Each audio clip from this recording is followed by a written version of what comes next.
I don't know about you, but this housing crisis, it's so bad that, well, my kids feel just about locked out of the housing market. I don't know if they'll thank me for saying that. Um, I'm sure going to have to help them out. I mean, just look at the news today. Homes have never been so hard to buy. In Sydney, you now need 13 times the average wage to buy a house. 13 times. 50 years ago, you needed just over 4 times the average income. I mean, what on earth? This is insane.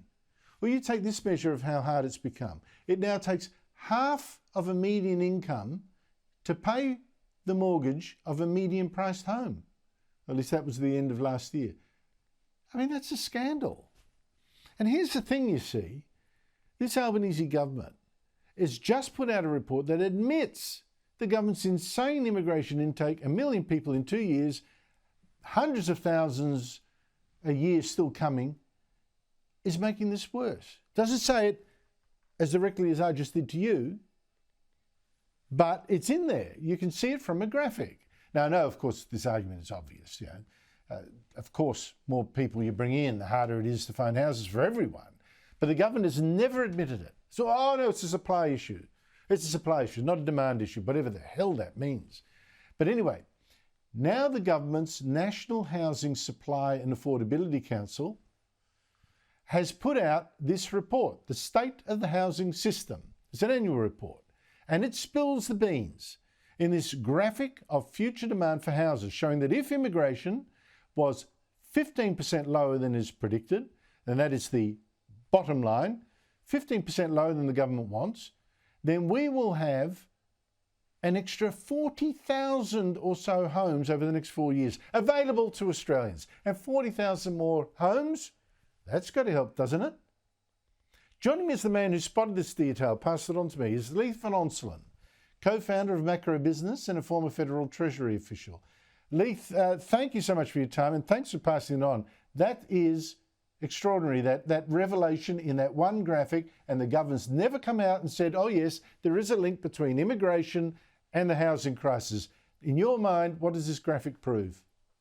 Yeah, Andrew, this is absolutely scandalous. So Australia's cumulative housing shortage is already estimated by AMP chief economist Shane Olver to be around 200,000 to 300,000 homes.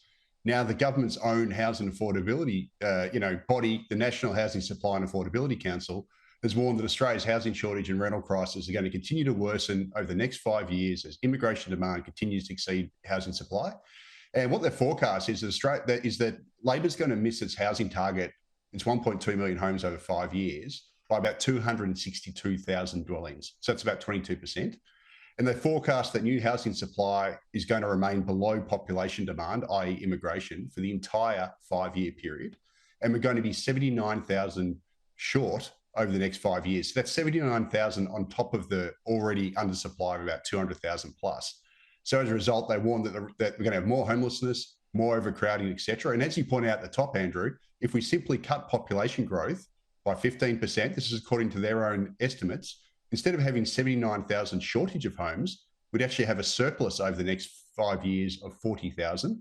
And what this tells you in black and white is that the primary solution to Australia's housing crisis is to cut immigration, and that the housing situation will improve in Australia if we cut immigration. It's as simple as that. Yeah, but the government doesn't want to even go there. And I'll ask you why in a second. It says, instead saying, said in the election, oh, no, we got plans to fix all this to help first home buyers buy their home.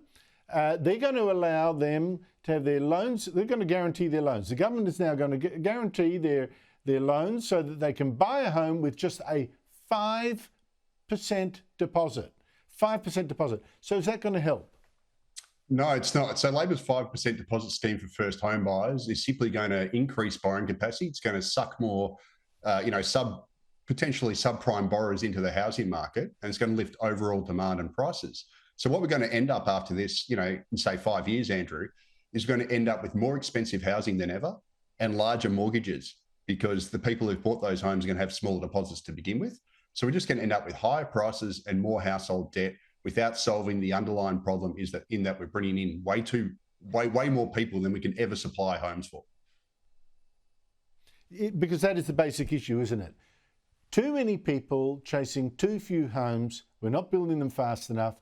And whether you throw money to help people buy more, there's only that many homes, and there's still all these people, and that is the issue. Now, why doesn't it cut immigration? Well, that's definitely a question for the federal government.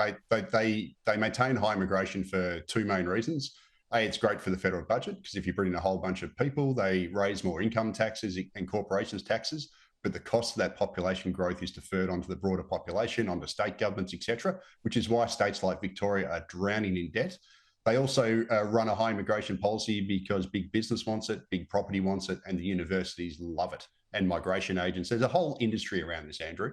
But unfortunately, for us, the ordinary Australians and the regular punters, it makes our lives more difficult. We have more traffic congestion. We got poorer quality housing that becomes more expensive. We have, crush-loaded infrastructure and services left, right, and centre, and ultimately the economy ends up with lower productivity. Yeah, and I actually think allowing people to buy their first homes early is actually a social good because it teaches you responsibility, makes you feel part of the community, it settles young men down. I just think it's such a social good. And look what we are doing to the young. It is just disgusting. It's disgraceful. Leith Van Onselen, thank you so much. And I should tell people to go to your macro business website because if there's one, you cover lots of issues, but there's one in particular you cover exceptionally well, and it is immigration. I urge people to go to macro business. Leith Van Onselen, thank you for your time.